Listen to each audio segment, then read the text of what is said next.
This was me 10 years ago, and this is me now. And this was me when I was 17, setting the bench press national record for my age and weight. But behind all that strength could not be a more fragile person. And the reason why I'm making this video is not to tell you how to live or whatever. I just simply want to tell you my life story exactly how it is, and I hope you leave this video with more love in your hearts than when you came across it. And I feel like on the internet, there's such a lack of people genuinely just saying their life and being vulnerable with how it actually is and the stories that they have to tell. And it's all about trying to control your perception and come off a certain way. And there's going to be none of that in this video. And I'm going to try my hardest to come from a place of love and vulnerability in hopes that you leave this video with more love than when you came across it. In that video when I was 17, I maybe on the surface, I tried as hard as I could to come across as like this strong, confident guy. Like, look at me, I lift all this weight. I'm better than you. I had a TikTok following at the time that was pretty big, and I did whatever it took to control people's perception of me and make sure they thought that way of me. And because I was so unhappy and I felt like I needed to have everything in my control, I used women, drugs, partying. I was posting on social media and always check how many people like viewed my story. And whenever I went to parties, I'd post it online so people knew like I was out doing stuff, and I'd pay attention to all these crazy things because that's what I knew. That's how I knew to seek happiness. Like that's how I knew I would be. That's what I was taught throughout my life, like seek happiness this way, because I didn't know any better way. And I can 100% guarantee you that I have found the better way. And I want to share that with you guys in this video. And I felt like making this video now was the perfect timing because I just had to surrender my favorite part of myself, the part that brought me the most happiness, the most joy, because I was holding on to it to a point where I stopped being as loving to myself as I could be. And I just want to get into all of that today. So that's why I made this video. My testimony is going to be in this video. My story is going to be in this video, how I got from where I was to where I am. And I really hope that this video inspires you. So let's go back to the very, very, very beginning. I am lucky to be born into a very well-off family, as you can kind of tell by the surroundings. We're middle class, but it's such a blessing to be born in America and have access to have a car and all these amazing things, a shelter, loving parents. And my parents are very loving and they've given me so much, so I'm very blessed to have them in my life. But the one thing that they didn't give me is they're very emotionally absent. So how this shows up throughout my life is, we'll take it one step back. And they weren't the happiest people when they had me. So they kind of came from a place of lack when they had a kid. And because of when you're operating from lack, you tend to cause harm to things around you because you need to control them or to be a certain way to make you happy. You have all these expectations you put out into the world to satisfy your own unhappiness. And I do this too. I've done it too. So like, I'm not better than them in any way, shape, or form. I'm just calling it out like it is.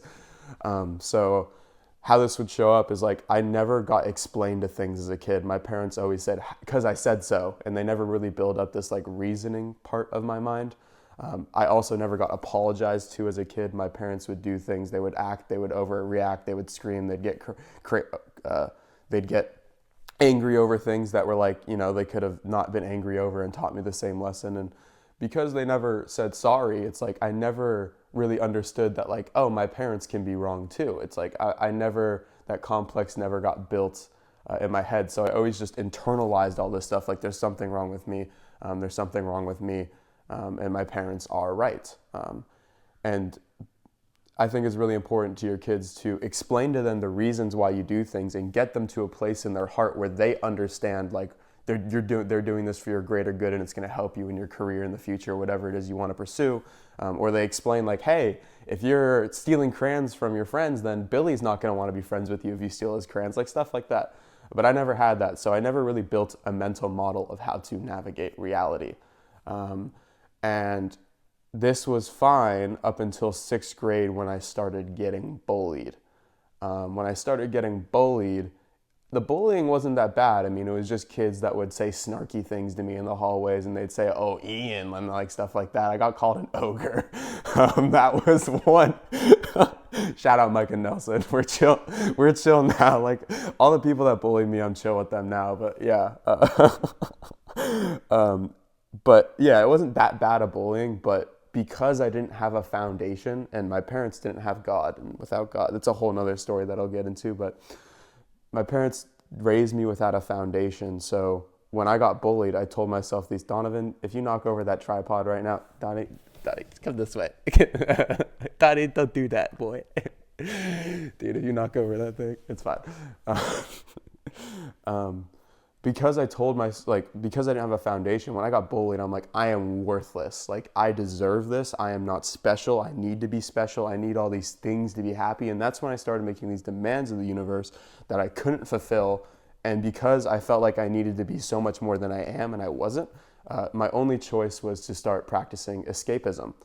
And my form of that at the time was literally playing Minecraft for 10 hours a day, all day, every day, because I was really good at video games. I was very good at picking up video games. My brain just has this way where it can just like completely absorb itself in what's ever in front of me and just like learn how to do something really fast, which is a blessing. I didn't earn that. So in sixth grade, when I got bullied, Minecraft became my crack, because in real life, when I set my mind to things and I wanted things, I would often struggle. I wouldn't get it. I'd feel less. I'd tell myself all these negative stories about myself that made me feel like crap. But in Minecraft, I was really good. Like, I set my mind to something, I could get it. I was better than other players. I would play on like prison servers and faction servers all the time, and I'd just be like, I'd be able to just get what I wanted. It felt like I had my safe space. Like, I can control here. This is safe. Like, this is certainty. And that kind of goes back into what I said before. Like, if my parents helped me build up my reasoning, then maybe I could have gotten the things I wanted and had a level of self-respect, and I wouldn't have needed to go to my escape to feel control, because humans need to feel like some level of control until you surrender all the control from a place of love instead of fear. And we'll get into that throughout the rest of the video. And sorry, that's like lecturing. I'm trying not to do that. But I'll say stuff that might inspire you to go in that direction later in the video. But yeah, it really was hard on myself. And honestly, I'm going to take two shout outs right here. If not for Josh Leff and Adam Williamson, which were two popular kids that I really wanted to be in the popular group in sixth grade. Like, it was my fixation. I did whatever I could to try and like get into that group. Like, I was always focused on them. I was like, they have the girls, you know, they always look like they're having fun. Like, I need to be friends with them. And frankly, they were the ones that bullied me. But there was two people in that group, Adam Williamson and Josh Leff, that actually hung out with me and talked to me. And I derived all my sense of self-worth from those two people. Like, every time I hung out with them, I posted it on my story. I would give them like my sugar tablets, which is like my diabetes stuff, because they liked them, and it was like my way of being able to make friends with them. You want to be in the video, Donovan? You're welcome to be in the video. So yeah, that was a really big thing for me in sixth grade. But this pattern of feeling like I need to be special would continue for my entire life and that's why I said in that video where I hit the bench press national record, I was fragile, because that pattern was going on then.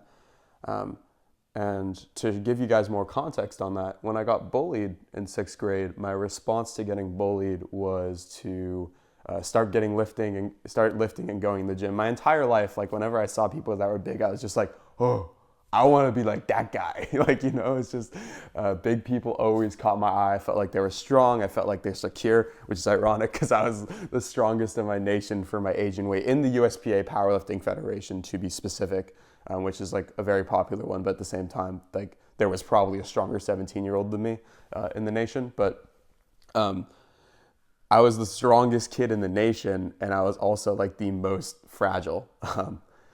But because I needed everyone to know I was special. But yeah, so in sixth grade, to respond to getting bullied and feeling less than other people, I picked up lifting, and obsessively, like literally obsessively. We're talking, I put all my self-worth and made it my single ordinating principle. I was in the gym 6 days a week. I don't know if that's fully true. It might have been 6 or 7 at the time. But yeah, I was just at it like a dog. And of course, 7th grade comes around and people start noticing, like, oh, you bench a lot. Oh, you do this. And when people started like complimenting me, and it made me fill that void in my heart of like control and getting love from people and feeling like I was accepted, I was like, oh, more, more. And you can see how that mentality just built me into this. So thank you, old Ian, that needed it from lack, that gave me this body. But literally just went at it obsessively most of my life, and I found all my self-worth in lifting. And what's great about that is I started to become kind of like, more accepting of myself, more loving. And also at the same time in 8th grade or late 7th grade, Pokemon Go came out, and I was able to hack the Pokemon Go game, and I was able to get all the popular kids like Dragonites and good Pokemon. So through Pokemon Go was my into that friend group, because I was able to hack it for them, and they like would hang out with me and we talk, and like they learned to like me a little bit. So I was able to actually get in that friend group in 8th grade, but I was still the butt of the friend group. So meaning I got picked on, and yes, I was still called an ogre in 8th grade. Like there's a couple really traumatic experiences that happened around that time that I've had to go back to and journal and change the stories and the way I did it, because I saw myself. Like there was this one dude named Kabir Mali. Oh my, I love this kid. Like literally, like one of the coolest people I know now. But in 8th grade, there was this time when they were at the lunch table. He was talking with some girls, and I came up to him and I'm like, "Yo, Kabir," like being all silly, like trying to get attention, trying to get in front of the group, and like these were attractive women. So I was like kind of being memey.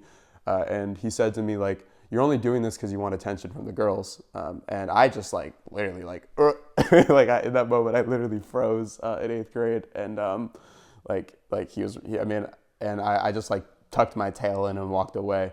In reality, what I'd say now is like, I'm just trying to have fun and be harder. And yeah, maybe a little bit, I might be trying to get their attention, but at the time, like I didn't have the self-respect and confidence to say that. So I like kind of froze, and that was something that held me back a lot. And that was where I started the belief that like in group settings, I am a negative influence and I'm not good, and I can't like control group settings. I can't go out in group settings. So I had to fix that, and I journaled about that recently, that relieved that trauma. But yeah, stuff like that was still happening in 8th grade. So I was by no means like better, happy, healthy, like mentally better. I was very much struggling at the time, and I still told myself these horrible stories about like I'm not enough. But through the gym and through things that make people think I'm special, which they compliment me for, yeah, I was very fixated on like what people validated me for, and it was like literally my crack. I was just continuing, and I just kept grinding. Freshman year was like the weirdest experience ever, because I got there and there was like none of the old friend groups that I had were there, and like I was always walking around between groups. I felt lost. And like this one time, like there's one popular kid also in middle school that I also had a deeper relationship with, named Ryan Price, who I'm boys with now, absolute boys with now. I went to sit with him and like a friend and a few girls, and he's like, we're all just vibing here. And then there's just Ian. And like, that's like the reflection of just like that entire year. Like everyone was just vibing, and then there was Ian. But towards the end of it, I was able to like find like friends that'll let me sit with them and accepted me. So that was really helpful for me at the time. And what I'm trying to really showcase by telling you guys this is like, you guys know, if you ask anyone, me as this like outwardly loving individual, like this good energy guy that just like spreads love in the universe. And you see my social media account I'm running and the way I treat people, but it's like, I was not this way. I was very introverted in my own head and scared of the world and scared of other people. And because I had that in my mind's eye, like that's how I got treated by people. I was always shy and timid and playing it low key and always trying to make sure I was controlling my perception of people, and they thought highly of me. It was a dangerous place to be living from. So as much as you know me now as that kind of guy, and maybe a guy with self-control and a guy that's like, he has this level of success, but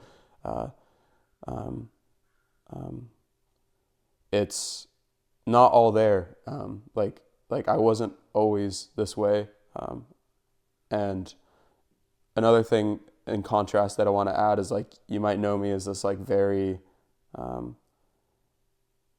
you can ask anyone who's met me since I turned 19 to now, like I started living my life to fight for the best in the future collective of other people. Like I want other people to be happy. Like I want other people to live good lives, and I want to love other people and show people the love I have in my heart for them and just build them up. Like that is my biggest desire. And recently God made me surrender that desire because it was making me unhappy, and it was another way for me to feel special and another way for this. And it would actually cause me to be worse at showing love and being loving towards other people because I was so focused on trying to impact people, which is like the hardest thing I've ever had to surrender in my entire life. Like literally, like I was bawling my eyes out in the sauna. My heart stopped a few times where I like felt like genuinely scared, and I had to surrender it to God. But like that was like my soul. That is the thing that brought me out of like all this stuff I'm talking about now. Like being able to fight and help other people was like what brought me out of that, instead of fighting for myself and being selfish. And I had to surrender that yesterday. And it was the craziest experience ever. And if you watch my Instagram story yesterday, you know I was really in the weeds. I sounded really confused when I posted on my Instagram story trying to explain what was going on. And I'm excited to share the full details of that and how I got out of it. But yeah, let's go back. So we were at 8th grade when I ended off. Freshman year, we were freshman year. And then sophomore year is kind of the same thing. I had like a solid friend group by sophomore year, but I was always trying to be like a leader, trying to control people's perception of me. And I actually got quite good at it by that time. Like I was generally like the head of the things I was doing because I was a smart kid. Like I was able to learn things quick, just like video games. So it's like when I was trying to control people, I got quite good at it. Like when I tell people that I was like insecure, always thinking about how they were thinking about me, control people, like people to be like, you always came off like so confident, you know? My real confidence started like late 17, and it was for the wrong reasons. But I'll explain that in a moment because that's about to come around the corner. But yeah, I was so broken inside. I was always thinking about how I was being perceived, and it was not a fun time for me. I was dating a lot of women to fill a void in my heart. And when I turned 17, that just got so much worse because this is the year where I was operating out of so much lack and so broken. And it all changed when I was 17. Because that's when you saw the video that you just saw in the beginning, the national record video. So yeah, let's talk about when I turned 17. When I turned 17, I really started to get strong in the gym, like way beyond my years. Like people were very impressed when I told them my age, when I told them how much I lifted. And I had this powerlifting group, literally love these boys to death. Taylor Issett, Jack Gilbert, Corey Witt, and Owen Texter. Like we would go to the gym all the time. And that's a group where I really felt like I had family. But at the same time, like since I was operating out lack and I was broken, I still tried to control these people. It's like Corey was like taking stuff from my house without asking and be like, bro, like why are you doing that? Like, you know, like I wanted that power over them, you know, like I wanted to feel in control just because I was so unhappy. Or I was just seeking happiness in the wrong ways. I didn't know how to seek happiness in the right ways. It's just better said. And I didn't have the foundation to have enough self-respect to sit down and learn. But yeah, so I was still this like kind of over the top being, but 17 is the year that all changed. So even though you can kind of assume when someone's operating on a lack and someone's like really negative and controlling, you don't do things the right way. Like if someone that's just operating out of love and because they're doing something because they love something, they're there, they're present, they're learning, they're growing, and they're excited to fail because failure leads to growth. And it's not like they're always trying to control and overthink things. But someone that operates out of lack is like every time there's a roadblock, they get angry at themselves, they bring themselves down. And it's like this whole cycle where you're so dependent on the happenings in your life and the circumstances in your life where it's like, you don't operate and think clearly. That would lead to a lot of escapism in my life. Like up until that point, I found my happiness through pleasure and chasing other people's approval and validation. I would go to parties a lot. And 17 was probably the worst year of going to parties, and like my friends would we'd go into the Oaks Mall and just like mess things up to entertain ourselves, and we just mess with people. And it was this really weird period of my life that that I see why like I was hurt inside, and that's how I was finding happiness. But yeah, I was just trying to give you guys more context of when I was 17.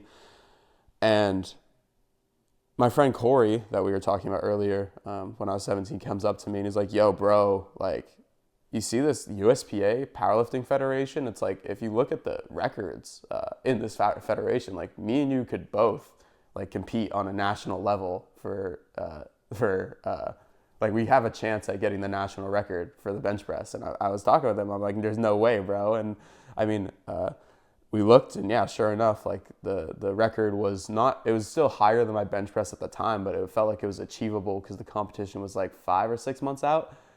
So I was like, this is insane. In my ego, the second it saw that, I was like, ooh, like, oh my, people give me so much validation. They like me because I'm strong. And now there's a bench press national record, and people are gonna be like, whoa, look at that. He has a bench press. I can tell people that. So I was like, yeah, we literally have to like train for that. And what's great about being in that friend group with Corey is like, I was so competitive with him and everyone else in that group. Like, I had to be stronger than them. So it's like, when you lift with that story in your mind, like, I have to get stronger. I have to get stronger. I have to get, with every rep and everything, every exercise, every lift is done with that mindset, you are going to get so much stronger than you've ever been. And because we had that group of all people doing that and competing with each other, it was like this great thing where we all got so strong for our ages because of that. And yeah, so I signed up for the competition with Corey 6 months out, and we went crazy in the gym, like literally crazy, like so fixated on just locking in to get that record. And sure enough, like 2 months out before the comp, I hit enough to get the bench press national record and the squat state record. So I was like kind of cruising by that point. Like, I was like pumped up to do the competition and get these things. And 2 weeks out before the competition, I was squatting my last heavy weight. And I do the first rep of 455, and it went so fast on squat. So I go for a second, and I just mess up that rep, and I really hurt my lower back. And I know you can imagine what I did with that. I hurt my lower back. Someone that's operating at a lack, it doesn't matter what you throw in their face. Like, I wanted that ego gain of getting the record. So I competed on a hurt back, and I literally was like almost paralyzed for 2 months after that. But I competed, but we'll get into that in a second. I competed, I got the bench press national record, I got the squat state record. And at the same time, my TikTok following started blowing up from posting. Not about that, actually mostly about my diabetes. My TikTok content started blowing up because I got on TikTok in high school because, yeah, let me tell you, it's going to make the story better, so let me explain it. I got on TikTok, and because people were saying, like, people are blowing up on TikTok, you know, it's like this place where people are getting a lot of attention. I'm like, over the years, I've gotten pretty good at getting people's attention through, like, just seeking their validation and whatever. I didn't articulate at the time. I just said I was good at getting attention. Like, that's how I told myself that at the time. So it's like, I always told people, like, if I ever got on TikTok, I'd be famous. If I ever got on TikTok, I'd be famous. If I ever got on TikTok, I'd be famous, because I was just egotistical, and I wanted people to like think I was special. And also, like, I did have like a good body at the time. And I had a good body, and I looked like an e-boy. So I'm like, you know what, I could do it. Like, everyone's blowing up, I could do it. So I got on TikTok for that reason. I actually had my first username as GymJunkie69 because I didn't want anyone ever to find my TikTok account until it blew up. Like, if someone found my TikTok account with 100 followers, I'd be so, like, I was like on ice, like, which is kind of the mentality I had everywhere in life, where it's like I was always trying to control people's perception of me and show people the parts of myself that I wanted them to see, and so I can control them and use. It was crazy. So that they would like me and that I could use them for happiness in some way, shape, or form. So I started TikTok, and I saw this guy blow up from just changing his sensor on his arm with diabetes. I'm like, hold up. I'm ripped, I'm diabetic, I think I can do it better than this guy. And sure enough, I post the video, and it blows up to like 6 million views. And then every diabetes piece of content I made after that started doing well, and it came easy to me. And obviously when I got the records and stuff, it's like, you know, I'm this guy who's in shape doing these crazy things, and I'm diabetic. It became motivating for people. I didn't feel emotionally connected to that at the time. Like, I would have like 20 to 30 people DM me a day as I was blowing up, and they would all like ask me for advice. And it's like, I told them advice not because I love them, but because it was like, yeah, I can give advice now. Like, people look up to me. So that was a dark, I look back at that, and I have empathy for my past self and the way I saw people. But I'm just trying to say my story, how it is and how it actually happened. So yeah, I get this bench press national record. My TikTok following starts blowing up. Literally everything in my life changes at this point. Every single person that used to bully me in middle school started speaking up to me and not down to me. I know I had material success. My ego was full. Girls were coming to me easy. Like I've had to apologize to so many women because I used them for my happiness when I was younger, and I didn't even know it at the time. So like I really messed up with a lot of women. I played with their emotions hardcore, not because I had any hate in my heart. I've never had hate in my heart towards someone. I've been very good about that throughout my life, like not having anger and revenge and doing things to people in my heart, but because I was hurt. So it's just me seeking happiness in the ways I knew how. And unfortunately, a lot of women were victim of that. And yeah, so I literally had everything. Like this is me literally getting everything I've ever wanted when I was 17. Like the number one thing I've always wanted since I started getting bullied in 6th grade is just friends, and like I wanted to be accepted, I wanted to be loved. I got all those things, and I felt like I was free. And later that same year, I got diagnosed with depression. It turns out when you live your entire life trying to control people's perception of you, living for other people's approval, and just like seeking happiness through temporary pleasure and like little hits, like people looking up to me. Oh, this group likes me. Okay, now this group needs to like. Oh, I'll go to a different group. Now all these people need to like me. Like when you live your life that way, turns out it's hard to be happy. And it's not just a flip of the switch. You built up all those patterns and those ways of thinking your entire life. It doesn't just go away. Like if you're unhappy now because you think you need this like nicer car, when you get that nicer car, you're going to want another nicer thing. That's just the way you're programming yourself. Like I always ask myself now, it's like my friend last night was like, should I delete this post on Instagram or should I not? And I said like, okay, what are the programs you're reinforcing by deleting it or keeping it up? Like by deleting it, are you saying like I need to control how people think of me and I have to be careful about what I post? And do you want to continue that mentality by deleting it? By deleting it, you are confirming you want more of that mentality. It's just like stuff like that. Like so, so by me living my entire life in this place of lack and controlling things, I had that mentality, and it doesn't just switch. No matter how much I got, it doesn't just switch. But I didn't know that at the time. All I knew at the time is life didn't feel like it was worth living. I felt like everything I had in my life was empty. I was never suicidal, but I was just like, what is the point? I was on antidepressants. I would literally like film videos with this girl taking her antidepressants every night. It was a really funny saga because I thought she was attractive, but I never had the balls to say it at the time. Like that's where I was at. Like I was like trying to make the most of my situation, but I was still trying to hold on to things to make myself happy. But I didn't. I was very broken, and I was lost. And at the time, I had no clue what to like. At the time, like when it first happened, and I lost everything, or when I got everything, and I felt depressed and like life sucked. Because I just never knew how to live. And this was like, wow, if I never got that record and I never got those things in my life at that time, that when they came, I would have never woken up. Because that's what it took. That's how deep I was in that mentality. Like, that it took me getting everything to get to a place where I could like actually break down and realize that it wasn't anything. What is it? It's just like, if I didn't get those things in my life, which I personally now think are from God coming to save me from myself and my own ego, I would have never had to confront the fact that I had everything I wanted and I was still unhappy. If I didn't know I could have everything I wanted and be still unhappy, I would have never woken up, and I would have never been the man that is telling you this video now and able to look back on my life and be so vulnerable and open with you guys.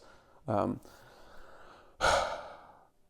like, even if it was literally just like the state record on squat, like I wouldn't have woken up. But there's something about when I had literally everything, and I was still broken, and I was still flawed. Hey, Dono.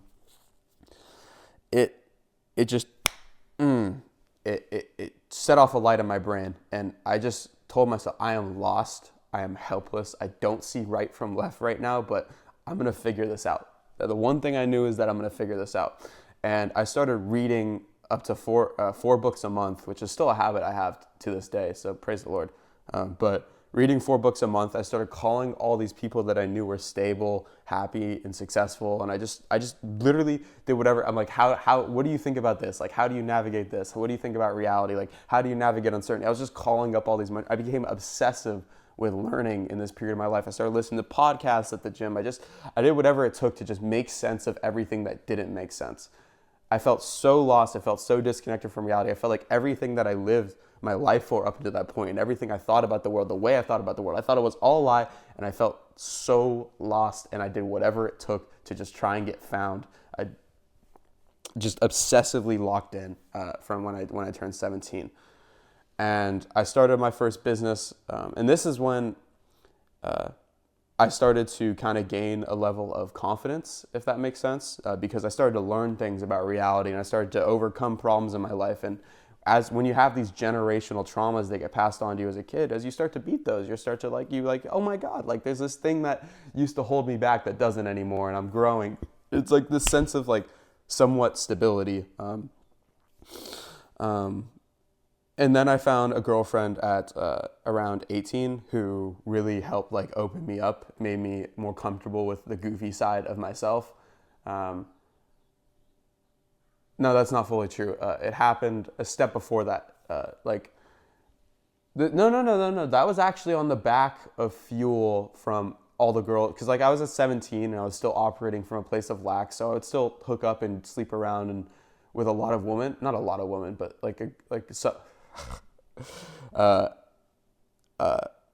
not a lot of women. I mean, it depends on what your definition of a lot is. I only have, see, this is my ego dealing with itself. I don't want to come off as that certain way. Let me just get very specific. I haven't slept with more than 10 women in my life. I would get around with women, and there was like reoccurring ones that I used as like a way to find stability while I was navigating this like instability, and that led to a couple flings here and there, and then one girlfriend. And over the course of those, and as I was learning more about the reality, I felt like almost empowered for the first time in my life in a way, where like I felt like I had some level of control and understanding of how to get things I want in my life, which before that it was just this complete blur of just like pursuing things unconsciously from traumas and negativity. And this is the first time it's like, okay, I understand this, I can get this thing. And I started my first business at the time, which really helped with that, called Garment Garage. And even though that business never did well, it was like a good source of stability for me. And what I love about business is it's like you are the handicap of your business. So it's like you will have to confront the worst parts of yourself to make a business successful. And it's like an ultimate little self-improvement tool. But anyways, I started to kind of like learn things about the world, and women were coming easy, and like I had this girlfriend when I was 18 who really like helped bring that side out of me and let me like know that side is like, it wasn't really anything she said, it's just the way she responded to me. I gained confidence that part of me was special, like the creative, goofy, like silly side of me. It's like that part of me was very special, and there's value to that. So that would continue. There was some fights in the house about me going to college, and my parents wanted to control what college I go to. There was a big kind of debate over that, because like I didn't really see college as any valuable. Like at the time I was like, I want to do things that I'm intentional about, and college isn't one of them. So I told them like, hey, if I'm gonna go to college, I don't want to pay for it. So like if I do that, then you guys will. They agreed to that. So when I turned 19, I with my clothing brand at the time, went to college. And I was in college. And college is so weird when you first get there. It was like really difficult for me to like go back to a period with not having friends and having to confront that part of myself again. And I mean, I had my roommate who was cool, but I felt like I didn't have like a network and a support system there. And I found myself in the face of that new environment, kind of just slipping back into my old ways of being, like I started hanging out with people that I didn't really get along with to like just feel happiness, started looking for parties, I started eating food and like that I wouldn't normally eat, got into this new place, and it kind of brought me back to my old level. But that eventually dissipated because the lessons and my desire to learn and grow didn't change. So I stayed in that energy, and that signal that I sent out eventually attracted some really amazing, smart, intelligent men into my life that kind of brought me out of that. And looking back on it now, like, I hung out with people I wasn't like to fill a void in my heart, but now I actually see value in that. I think that like you learn more about yourself by hanging out with people that you're not. And also like sometimes there's things that people that aren't like you do that you would like, that you would never get exposed to within your own circle. So it's like important to, there's a lot of value in hanging out with people that you're not like. But at the time I did it out of a place of lack and I didn't see that clearly. But yeah, as I like found my homie, like my literal brother, Charlie Layham. Oh, I love this kid so much. We grew, that was the best year of personal growth in my entire life in college. And Charlie Layham and I were just like battling through everything together. Literally my brother right there. And I ended up switching to room with him instead of my initial roommate in the second term of college, term, quarter, whatever, semester. I don't know that stuff.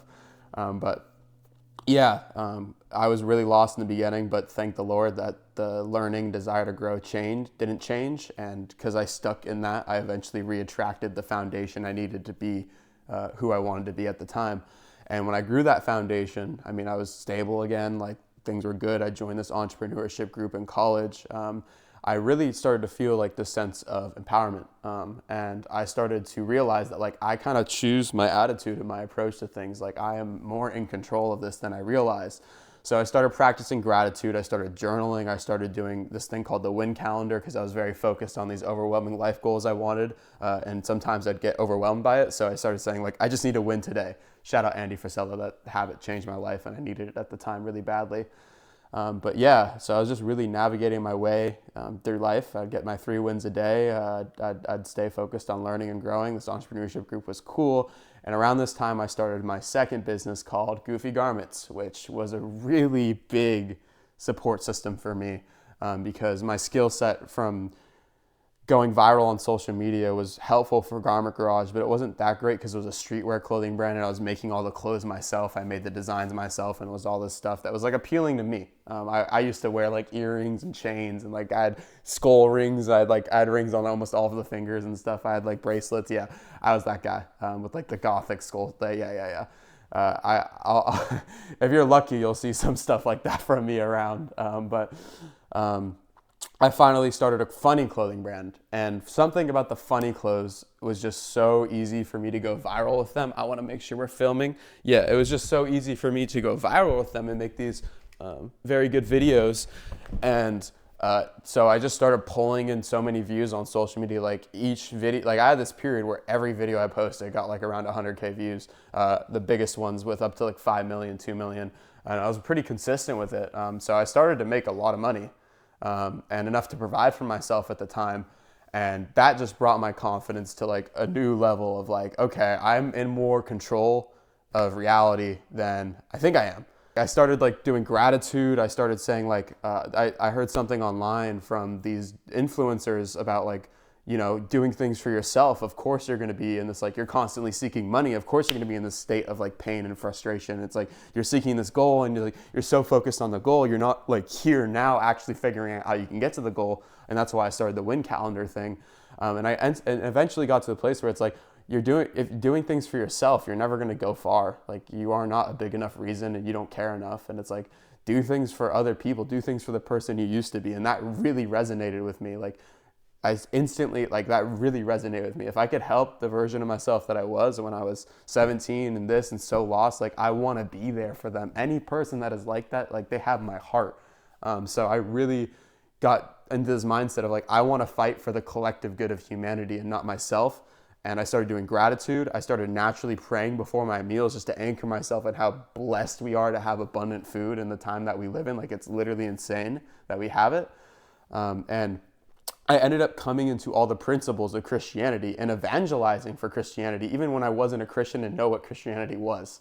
Like I was like, people would have revenge in their hearts, and because I was kind of progressing and I had this business, people would come to me to learn from me, and they to launch their business, and they'd get angry about stuff, and I'd be like, where does that anger come from? You know, like why do you want to take revenge on these people? It's like I would challenge people, and it's like I was showing people the love the way I found a living, which is just love and gratitude, and self-sacrificing for the greater good of humanity, which is like, and I was also reading a fair amount of spirituality books at the time, which also encouraged me to go in that direction.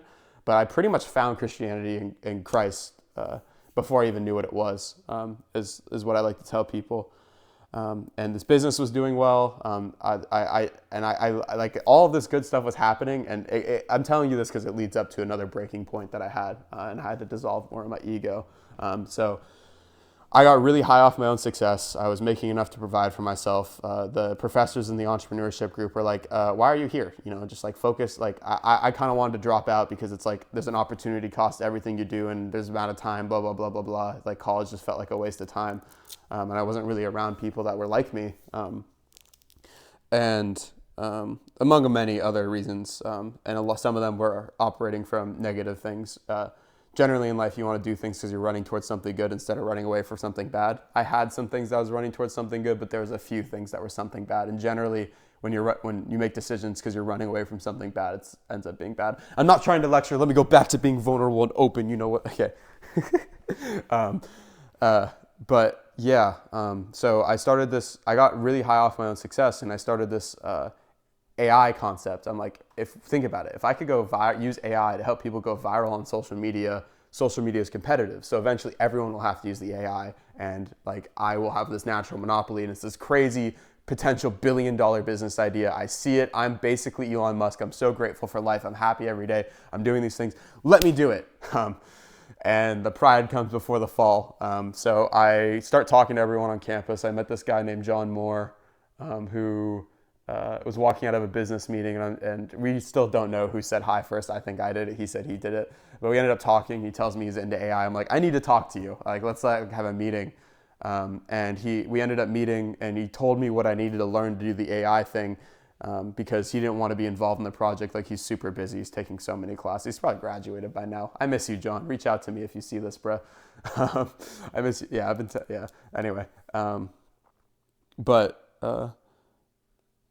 He ended up really loving the idea and joining the team and believing in me. So we combined forces. We ended up putting flyers around campus and hiring 5 other people to work on the project for equity.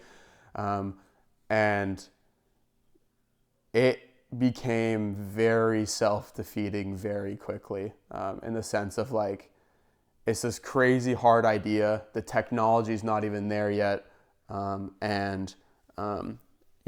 We want to be on the forefront of developing this technology as college students when it's not even out. And it's like this, it's crazy ambitious, and we're expecting these people to work on the project while they're in college and need money now that's only going to pay them 3 years down the line. It was a failing equation from the beginning. And the truth is, it was all a masquerade, because if I was really as confident in the project as I was, and I thought I was, and like all the gratitude and love I had, then I probably would have like gotten really serious about. I did do a pitch deck and apply for funding through the entrepreneurship program at Oregon, but that was it. And I have that video somewhere, so it'll probably be online at some point. But I was acting like I had it all in the bag and like things were all good, but it's like I was not taking that project as seriously as a proper entrepreneur would have, because I was scared. I was in fear. It's like going to VCs, getting money, getting capital, getting leverage, and having to hire people and pay them like actual AI salaries and pay people that money. It's like I wasn't ready for all that. I just had a clothing brand that was successful, but I tried to inflate my importance and skill way too fast. And that, combined with probably some bad leadership and also just the concept of being hard to motivate college students, led to that project coming crashing down after 6 to 7 months into it as I moved back home from college. Still grew so much from pursuing it and learned so many valuable lessons about people and how to lead people, and also my own ego.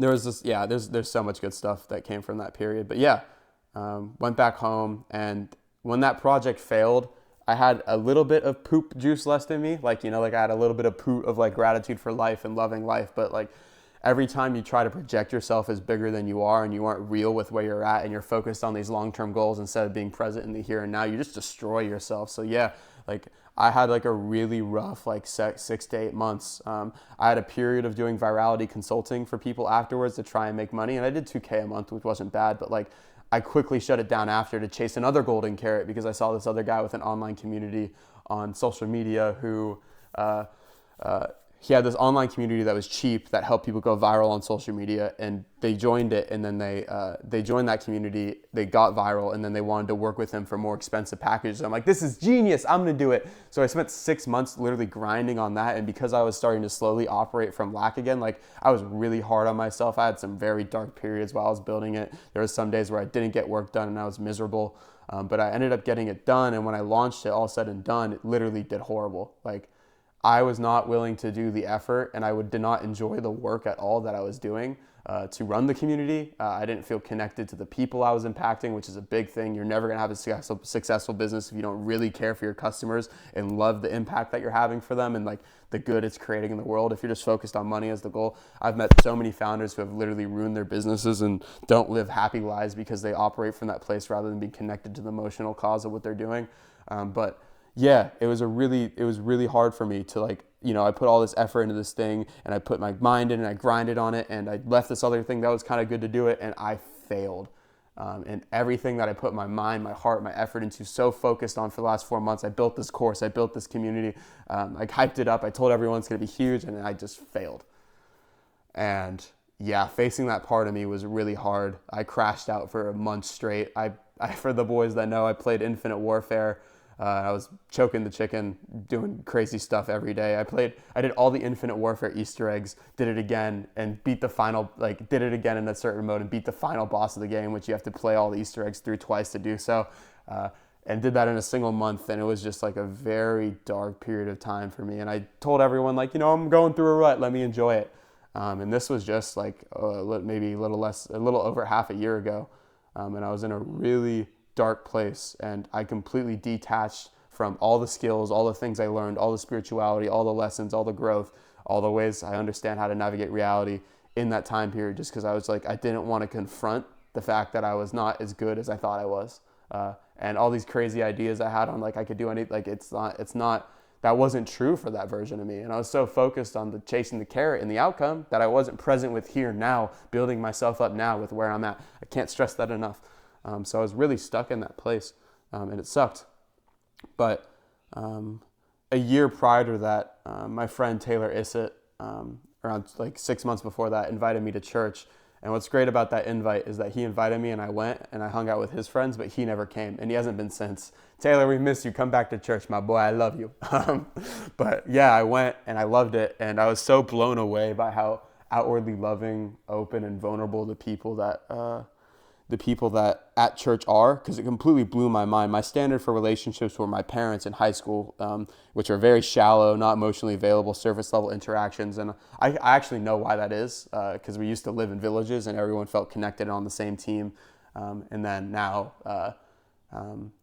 with social media, it's also distance and surface level, and everyone's trying to control perception rather than be who they are. And it's this whole thing. But like evolutionary psychology of village-based living based off society now, that will solve a lot of trauma and headache in people's lives. They look into that and they like kind of seek that. But church literally feels like village-based living, where it's like everyone's problem is your problem. Everyone loves you and cares about you on a level. Completely blew my standards away for relationships. And after that happened, I had that period. I finally beat Infinite Warfare, and I was like, okay, I'm done. I'm not doing this now. I just need to go to church. Like, I just need to surround myself with love. I don't feel loved right now. I need love. I need support. I need care, because I didn't get love from my parents, and those are the only people I saw. So I had this period of time where I was so dependent to be functional and operational on my visits to church each week. And I still am. Like, trust me, like, I still need church so desperately. But like, I was like, I needed it. I needed that fix each week to keep me stable, get me back in touch with peace and God and spirituality and fighting for the collective, and less now, and focusing on the carrot. I just needed to be like here and love here and now. So that was a really big thing for me. And I finally got back to this place where I had good energy. Around this time is when I started to have my first ideas of like using my social media for like God and his glory, and just like, helping people, encouraging people to fight for the future collective humanity, and just not encouraging people, but more just like helping people overcome their fears that are stopping them from doing that, and just showing them love. And I got involved in this event called Charity Karaoke, which was where 20 local charities in my area came together and competed in karaoke to raise money for their causes.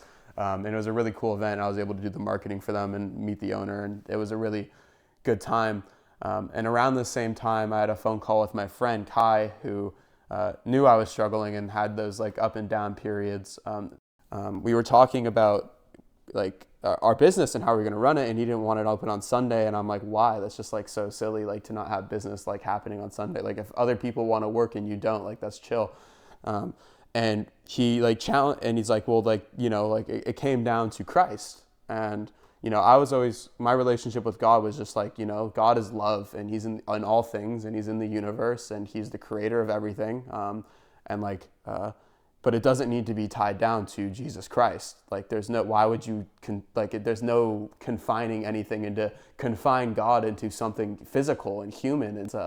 It's so disconnected from spirituality at large to do something like that. It's like bringing ego and identity and personal into something that's so ethereal and beyond our own understanding and crazy. But he is one of my best friends. I've always seen him as a smart dude. And I just told him, like, it's so hard for me to agree about Christ when like it's like these miracles, like resurrection miracles. Like, why does it need to be that? Why would it need to be that? Like it can just be without that. And he just encouraged me to open my heart on that phone call. And I did. And I actually found the answer to why it needed to be that way. But we'll touch on that in a second. I'll explain why I believe in Christ in a moment. But I opened my heart, and in some times of distress, I called out to Christ, and it was somewhat beneficial, somewhat like there was some peace with that, but it wasn't anything super significant. Until a month after that phone call, I had this random thought that crossed my mind. If foxes can interact with foxes on a level that we can't understand, and like communication in itself is a miracle, but if foxes can interact with foxes, then something born of the universe can interact with the universe, resurrection and miracles, in a way that we can't understand. And that obviously didn't make me believe in Christ, but it put a wedge in my own limitation to believing in Christ. And I was able to journal about it on October 28th of 2024. And I was able to say, yeah, I believe in Christ. And I'll kind of briefly go over it. I don't want to go into too much detail because I could literally go endlessly on that topic. But my belief in Jesus rests on three beliefs. We live in a loving universe. There's intelligence across all things in that loving universe that seeks order, balance, harmony, and love. And that intelligence can intervene with things that deem fit. So we live in a loving universe is just like, we have 7 billion people on the planet and they can't get along. We have identity, ego, and whatever. But right now there's 50 trillion individual cells in you that is working everyday miracles to help you breathe, function, helping you understand and process what I'm saying, which is allowing me to speak. How is it that there's 50 trillion individuals inside of you getting along and working? That's because that everything that God made is perfect. Everything that God made works harmoniously. There's a study of a cave where someone added a Cheetos bag in that cave and they came back a week later. It was a perfect ecosystem before. Then there was moss, fungus. The original ecosystem got messed up because we added in something to God's perfect creation. Like there's so many other examples. Like we breathe in oxygen and out CO2. Trees take that in and they give us oxygen, and it works perfectly. In ecosystems where there's too many rabbits, coyote population will go up until the rabbits go down, and the rabbits go down, the coyotes go down, and there's a perfect balance to all these things. And then we introduce ego. We introduce selfish motive. We introduce defensive instincts. We introduce getting things my way and our attachments and these identities that we pick up through navigating the world that we weren't born with. We're born with nothing. We leave with nothing. We pick up these demands and these attachments, and it causes all this chaos. But the universe at baseline is loving. And that's further proven by like every time, let's say God created the universe, and when you live in alignment with God, everything seems to work out perfectly. But let's say you're mean to this person, or you're a bad person because you want to defend you're holding on to your house. I don't know. Scratch that. Any problem or any problem you've had with the way you are, it will bring pain and pain and pain and pain again into your life until you either address it and like seek the light, or you choose escapism, which will eventually cause you to break down like I did when I was 17, and then eventually seek help. And it's like we live in this universe where pain is actually used as the fuel to bring you back to love and let go of your fears. So it's like we live in a naturally loving universe. I got to this place where I was just like, okay, the universe is loving and it interacts with humanity. So I believe if that humanity was truly out of line and godless, as history claims humanity to be at the time, then the universe would send something, this loving intelligence would send something in the form of Jesus in a way we can understand, to save us. We are creating all this chaos, and the universe naturally seeks order. So it brought us back to order through Jesus. Why does it need to be Jesus, the resurrection, the miracle? Because that's the way humans can understand it. The Bible is literally the perfect story. Like, it's like, it makes no sense that it exists. But then again, it makes no sense that I'm a human being with 50 trillion cells cooperating, being able to speak to you and tell you about this video and tell you what's going on. That makes no sense either. It literally makes no sense. The universe knew that that would happen. When Jesus died, his life would be documented in the way it would have. Like, obviously, like, that's like one of the biggest contentions of the Bible. It's like they left out the Gospel of Thomas. They're trying to tell this narrative and push a narrative. Yes, we're human. In the physical world, that's how it works. But the way it was orchestrated and designed was because God knew 2,000 years later there'd be 2 billion people practicing and preaching it, and that it would free so many people from their afflictions. And that's just the way it happened, because the loving intelligence of the universe knew that is the perfect way to make it happen. I don't know if that fully makes sense. I wish I will slow down and be able to explain that in another video. It's hard kind of in this video because I'm trying to wrap in so much stuff into one place. But I think that got through. It's like the way it happened and the way it is with the human intervention, with it happened, the Bible actually being put together like 100 something years after Jesus' life, and creating a story and a narrative in a way that can impact the most amount of people and bring the most amount of people back to harmony and love with the universe instead of being in chaos and order. It's like, it's not just going to be a flip of a switch because we live in a physical world. We're imperfect. It's flawed. But that was the best way to do it, to have the most amount of people. And Christianity's popularity today is a testament to that. But yeah, so let's dive out of that. But I came to Christ. And ever since then, journaling with all the beliefs that I just told you now, like social anxiety is cured. Everything in my life is getting better. I feel magnetic. I wake up each day with love and happiness, and all I want to do is spread that love to other people. And that's what's encouraging the social media presence I'm doing now. And that's like why I've been the man I've been recently. Like all this passion that I'm telling you in the last like 20 minutes or so, it's like I was not this way even less than a year ago. But now all I want to do is give people love. And when I am around people, they feel that. And that's what's made my life so magnetic recently. It's like, I don't want to control this person. I don't need anything from you. I just want you to know that you are loved and you are enough and that you are special. And that's what I'm doing with my social media presence right now. It's like, I am literally just trying to show people the same love that God showed me. And people that aren't at that place and they have fear, I'm just trying to make them think. I let people face their own ego, because once you dissolve it, the more you dissolve your ego, the more you get filled with love and the less fear you have. And that gets into why I'm even making this video, because I felt like this would be the perfect time for me to tell you my testimony, my story, and everything about me, because I just had to surrender. When I was in that place when I was 17, what saved me is stopping to fight for myself and fight for the future collective of humanity. What saved me was switching to that mentality and just trying to love other people and just like save who I used to be.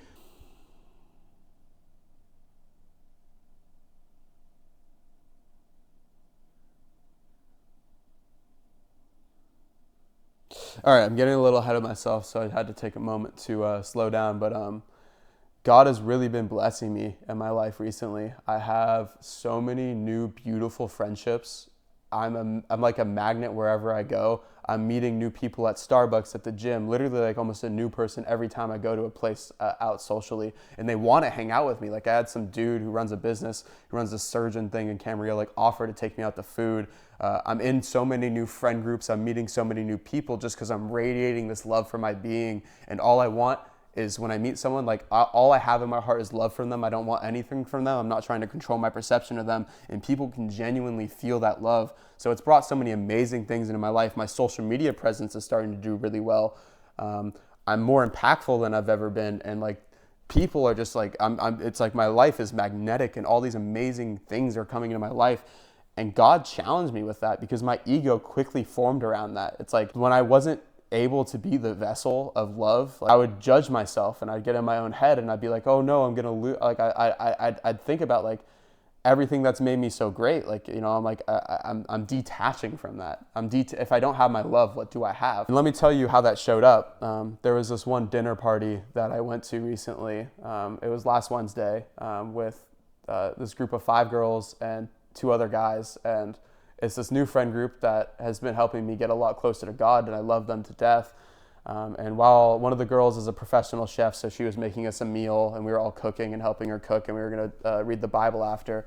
One of the kids that I've been helping wanted to play pool, and I said, yeah, sure, why not? And I started to get really hungry while we were playing pool, and I just noticed, because I was hungry and in this vulnerable state, my animal instincts started coming out, and I started to feel a little sensitive, and I started caring about this pool game. And when I lost, I was upset. And when he went up there and told people that I lost, it was I was thinking oh, I don't want to go up there with that energy now. And it's I was really in my own head and trying to control, because I was operating from this place of fear of I am vulnerable right now in this state, and I don't want to have these things that I got to go deal with. And I was trying to control people's perception of me again. And because I wasn't present with my hunger, if I was smart and actually thinking there, and I wasn't so focused on impact and trying to love people, I'd have been let me just take a step back and go eat some food, bruh. I don't need to be so, but I wasn't thinking rationally in that moment, because I was so focused on being the vessel of impact and love that I've been recently to people, and that has got me to this place where it's I felt in that moment I couldn't be that, and that was really scary for me. And the crazy part about that interaction is God confronted me with that again the next day. So I sauntered for 45 minutes the next day. And after that, I went to the young adults thing at my church with people my age. And because I was tired and I was very relaxed, my worshiping wasn't as intimate. And I wasn't crying as I normally do. And I wasn't into it. And I was judging myself, where's my energy and my love for my God that's done so much for me? And I kept trying to control it. And then afterwards, since everyone's known me recently as this guy that shows so much love to people and outwards love and connection, and that day I was just so tired and relaxed, and I was also in my own ego because I was trying to control things, I couldn't be that. And I was really trying to push myself to be something that I wasn't in that moment, once again chasing the carrot instead of just being here now and loving me and here now. And it caused me a lot of mental conflict. And then the next day, instead of taking time with God and being alone, I called my friend Becky, and then I went up to the Goodwill bins with these girls named Amanda and Daisy that I love, and they've been a blessing in my life. But I just kind of got in this place where I was not addressing the fact that I was not being present with me now, because I was so focused on impacting people and being this source of love out in the world. When I got home from the Goodwill bins that night, it's been 50 days since I masturbated, but last 2 nights ago I did, twice. And I overate, and I just sought comfort in the ways that my body knows how. I instantly went back to the kid that was playing Minecraft for 10 hours a day, because I was just seeking control and happiness. And that's because I've surrendered so much recently. I've surrendered all my desires. I've tried to just make myself a perfect vessel for God and His love. But the one thing that was the hardest thing in the world for me to possibly even get close to surrendering was my desire to impact people. And all of that happened because my ego quickly formed around valuing the amount of love I was able to spread to other people, rather than just surrendering myself to make myself a vessel for pure love.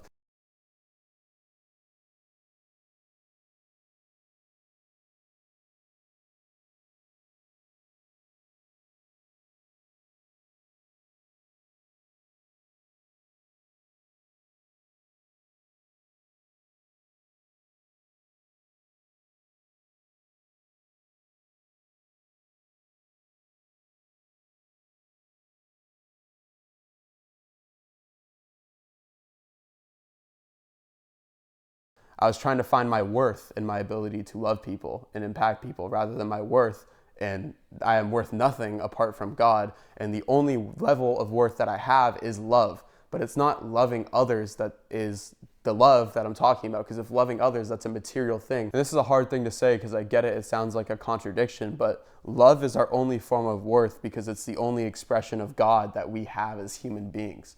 It doesn't matter if you clean or cook for people. It doesn't matter if you impact people. It doesn't matter if you do whatever X, Y, and Z. If any of it's done without love, it's valueless. The only thing you can have that can give people and impact people is love. And typically, the even deeper point is the only reason people want material things and want success and want this is because deep down they just want to feel loved. And that's a whole nother point. But when I say that, and I say your value is nothing apart from God, but then I say love is your only worth, I understand communication's a little tricky, so it might be hard to get that across to you. So I'll try and get into the nuance of that a little bit. You have to be really careful when you say love, because you could think of love as my son goes out and you're trying to nag him to make sure he's okay and staying safe in love. But it's like anytime you operate out of fear and control and you feel like you need to control something, you are no longer in love, because that's you trying to do things your way for you. But you can do every single thing that you do out of fear and control because you genuinely love something. And that's done from a healthier place that makes that person feel supported and cared for. And because all people really seek in their life is love anyway, when you actually give people that love and you give them fully that love instead of with any fear and control in the background, they get everything they need and they get the support that they're actually seeking that makes them feel stable, even in the pursuit of the things that they're chasing that are fake. I don't know if that makes sense, but it's like love is the only value we can give another human being. You might give them a piece of advice that gives them some material circumstance better in their life, but what they're deep down seeking is always love. And in fact, that material circumstance that you make better in their life might reinforce their addiction to that thing. But that's not the way to think about it, because maybe they get the material thing and then they break down and they realize it's not stuff. So you never know that stuff in advance, but it's like, love is the only form of worth and the only value we have as a human being. And the second you become attached to an outcome or a carrot or an impact that you have on other people is the second that you stop loving. Boom! That was a banger. That came out exactly how I wanted it to. And yeah, I had to surrender my desire to impact people because it's made me stop coming from a loving place. And you know how hard that is when my entire life I was introverted, I was shy, I was trying to control people's perception. And in just the last 4 months, my entire life changed. I finally felt free. I could be who I am. I don't need to control people's perception. I can just love people openly. And my life was magnetic. I'm impacting people. So many good things are coming to my life. And I'm just like, I finally did it. And I had to surrender all of it because I started holding on to that stuff. Rather than living life with open hands, I started holding on to it. And I got burned. I tried to hold the rope and keep it in place. And I got burned because I'm holding so tightly.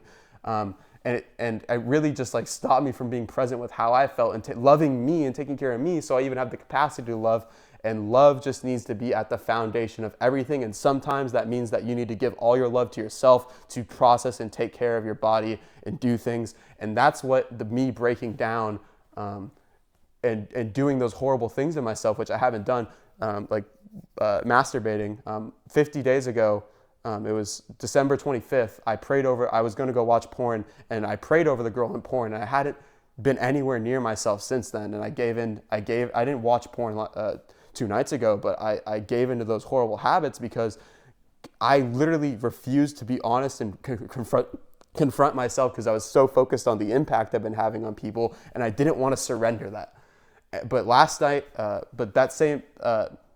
the next day, which was yesterday now when I posted that thing on my story, I literally was journaling about it. I spent, to recover my body, like I went on a run, I saunaed, I did a cold plunge, and I took electrolytes, and I was just being very slow with myself that day, not trying to control too much and do whatever because I was like dopamine fried. But in the sauna is when I realized all this stuff that I had to, the one thing that I wanted most, the one thing that brought me out of when I was 17 to here now, which is fighting for the collective good of humanity and wanting to impact people. I had to surrender that. The one thing that saved me, the one thing I still cared about in life, the one thing that I cared about apart from God and just being loving was that, because that's what saved me. And I had to surrender it. And literally in the sauna, my heart stopped. There was crying, there was shaking. When you actually program and surrender a belief of yours that's been running and operating your life, it's not just like a casual, you literally are like I don't know. I pray you guys have that experience so you can fully process, because it takes that to shift it and embed it into your nervous system. And there's times where I was just like I froze, and I'm just like, God, why can't I do this for you? You've done so many good things. You brought all this good into my life. Why can't I surrender this to you? Please help me. And I'm praying, feeling helpless to God. And I have a moment where I just cry, and afterwards there's just so much peace, and I get beyond it. And now I'm in a place where it's just like, I know my only value is love, and that's the only thing I can give, and that my value is not in anything that I do. It's just that I do it with love and from a loving place with a loving heart posture.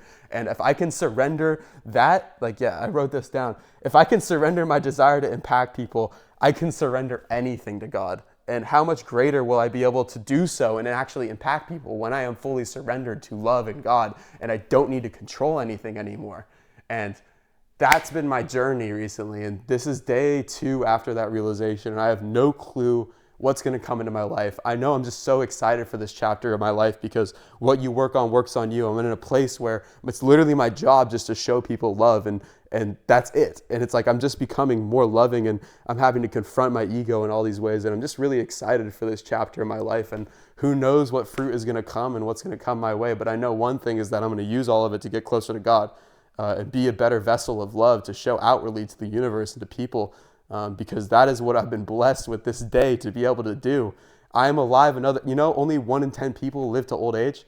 Literally crazy, but like life itself is a miracle. I love this stuff. I can go all over the place. Life is a miracle, Donovan. Did you know that?